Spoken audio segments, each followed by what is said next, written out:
और आज के इस प्रोग्राम का इनॉग्रेट करना चाहता हूं। हमारे साथ इनकम टैक्स कमिश्नर लुधियाना गुलजार वानी साहब, जो ख़ुद एक बहुत प्यारे,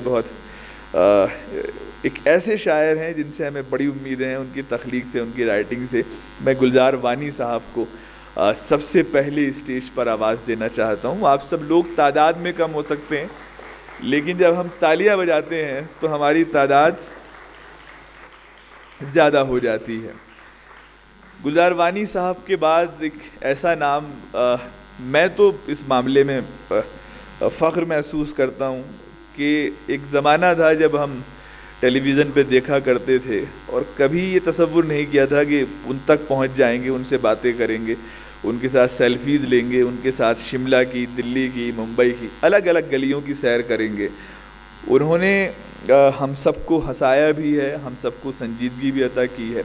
और वक्त के साथ साथ जब चीज़ें बहुत तेज़ी के साथ बदल रही होती हैं, एक ज़माना था दुनिया बहुत आराम से बदलती थी, 10 साल गुजरने के बाद भी कुछ बड़े परिवर्तन नहीं आते थे, लेकिन आज चीज़ें बहुत तेज़ी के साथ बदल रही हैं। हर साल 2 साल बाद चीज़ें इतनी तेज़ी के साथ परिवर्तित होती हैं।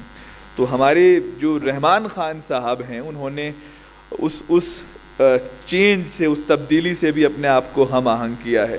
और आज हम खुशी महसूस करते हैं कि एक वो शख्स, वो चेहरा जो हमें कपिल शर्मा शो के पे भी नज़र आता रहा, जो कॉमेडी सर्कस, लॉफ्टर चैलेंज में हम उनको देखते रहे मुस्कुराते हुए, हमारी मुस्कुराहट का सबब बनते रहे।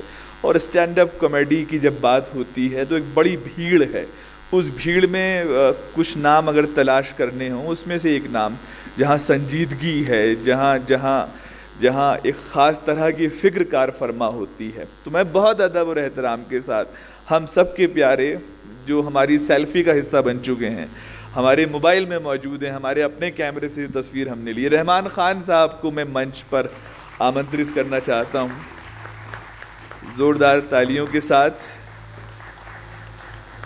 बल्कि हमारे साथ तो ये वाक़या भी हुआ है, जामा मस्जिद पर हम मौजूद थे, पुरानी दिल्ली में एक बड़ा खूबसूरत सा होटल था, खूब खाने पीने की चीज़ें, बातें हो रही थी। तो एक पूरा ग्रुप केरला का आया हुआ था, उसमें एक बच्ची ने पहचाना, पहले वो करीब आके बोली, आप तो वो हैं जो कपिल शर्मा के शो में आते हैं। एक साहब और मौजूद थे वहाँ पर, उन्होंने करीब आया रहमान भाई के और इनसे कहा कि अगर आप चश्मा लगा लें, उस वक्त चश्मा नहीं लगा रखा था रहमान भाई ने, अगर आप चश्मा लगा लें और थोड़ा सा मुंह जो है ना आपका, उसको थोड़ा सा फैला लें, तो आप बिल्कुल वो लगेंगे जो कॉमेडी सर्कस में आते हैं, कपिल शर्मा शो में आते हैं। तो बहरहाल हम इस बात की हमें खुशी है कि हमारे स्टेज पर रहमान ख़ान साहब हैं, हमारे स्टेज पे गुलजार वानी साहब हैं। हम आपका स्वागत करते हैं। मैं आपको बस एक बहुत सरसरी तौर पर उस सफ़र के बारे में बता दूं।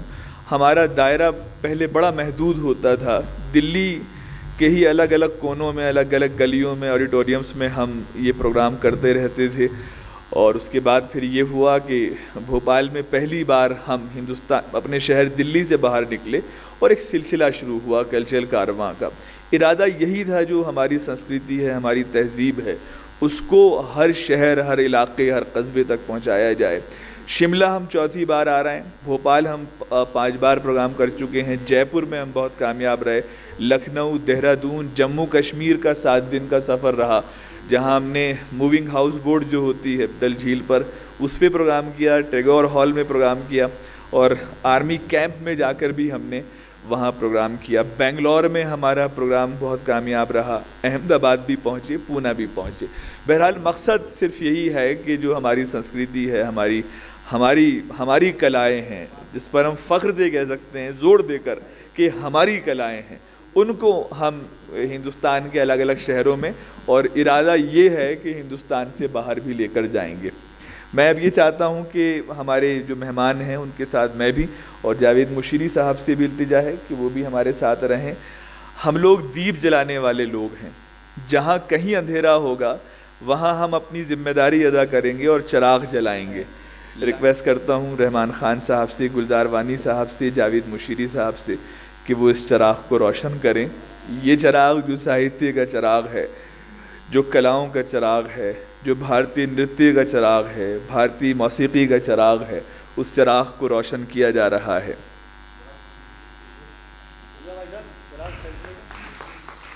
बहुत बहुत शुक्रिया। मैं अब रहमान ख़ान साहब से रिक्वेस्ट करता हूं कि दो शब्द, आपने भी जिस तरह से इस कल्चरल कारवां को देखा, तो मैं आपसे रिक्वेस्ट करता हूं कि सर दो शब्द प्लीज़ आप कहें।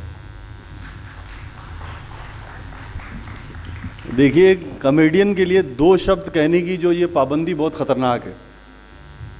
दो शब्द तो फिर भी इख्तिसार, क्योंकि अलग प्रोग्राम है। मेरा शो कल है, तो कल दो नहीं 2 लाख शब्द होंगे अगर जोड़े जाएंगे तो।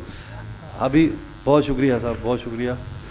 और बहुत खुशी की बात है, कल्चरल कारवां जो है रवा दवा है और अपने मंजिल मकसूद की तरफ गामज़न है। इस बात का सबूत ये है कि बच्चे भी इस कारवां में शामिल हो चुके हैं।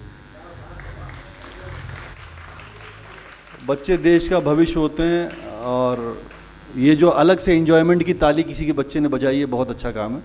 भारत एंजॉयमेंट के मूड में है।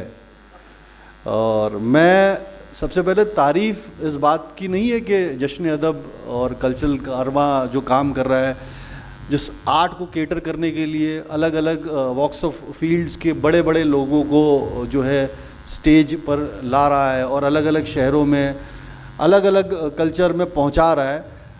बड़ी बात यह है कि लोग भी उससे जुड़ रहे हैं और ये पूरी मजबूती से पूरे भारतवर्ष में चल रहा है। और मैं दुआ करता हूँ कि जश्न अदब, ये कल्चरल कारवां सिर्फ भारत में नहीं, विदेशों में भी अपना झंडा गाड़े, जैसे कि भारत में हमारी क्रिकेट टीम हर जगह झंडा गाड़ के आती है। ताली बजाने का मन है तो बजा दीजिए आप लोग। तो और बस यही है कि बड़ा खूबसूरत प्रोग्राम। मैं समझता हूँ कि यहाँ लोग घूमने के लिए आते हैं तो patience is always tested, because थोड़ी देर बैठे रहने से हिंदुस्तानी को लगता है वहाँ कुछ अच्छा हो रहा हो तो वहाँ चलते हैं। तो ऐसे यहाँ भी आपको होगा, लेकिन कोशिश करें थोड़ा बहुत देखें। और मैं चाहता हूँ कि बहुत देखें आप लोग, जिससे आप बहुत कुछ ले जाएंगे, क्योंकि ये program it is one of its kind. अभी हमारा सेशन होगा, हम और अनस साहब बातचीत करेंगे जो मेरे कॉमेडी के सफ़र को लेकर। और ये यकीन मानिए सफ़र जो है उर्दू का सफ़र होगा, अंग्रेज़ी का सफ़र बिल्कुल नहीं है, अगर आप लोग सुनेंगे तो। और इसी के साथ ही और ज़्यादा ना बोलते हुए हमारे गुलजार वानी साहब भी कुछ शब्द बोलेंगे। Thank you so much, you have been a lovely audience, well in advance I am saying this, thank you. बहुत शुक्रिया रहमान ख़ान साहब आपका। मैं गुलजार वानी साहब को भी आवाज़ देना चाहता हूँ। रहमान साहब, छोटी सी ऑडियंस, आप सबको मेरी तरफ से प्यार भरा आदाब। वो एक शेर कहते हैं कि मैं अकेला ही चला था जाने वे मंजिल, मगर लोग साथ आते गए और कारवां बनता गया। ये कारवां जो यहाँ पर आप देख रहे हैं, ये उसी का सिलसिला है कि ठीक है, जश्न अदब को लग रहा है कि यहाँ पर अगर उन्होंने सिर्फ 50 लोगों को जमा किया, मैं ये कहूँगा कि ये दिल्ली के 1000 लोगों के बराबर है। क्योंकि दिल्ली में तो प्रोग्राम्स होते रहते हैं, लेकिन शिमला पहुंचकर इस तरह का प्रोग्राम करना हर ऑर्गेनाइजेशन के बस की बात नहीं है। इतना हिम्मत करना, इतना एफर्ट्स रखना, लोगों को यहाँ पर लाके जमा करना, it is definitely is a big task.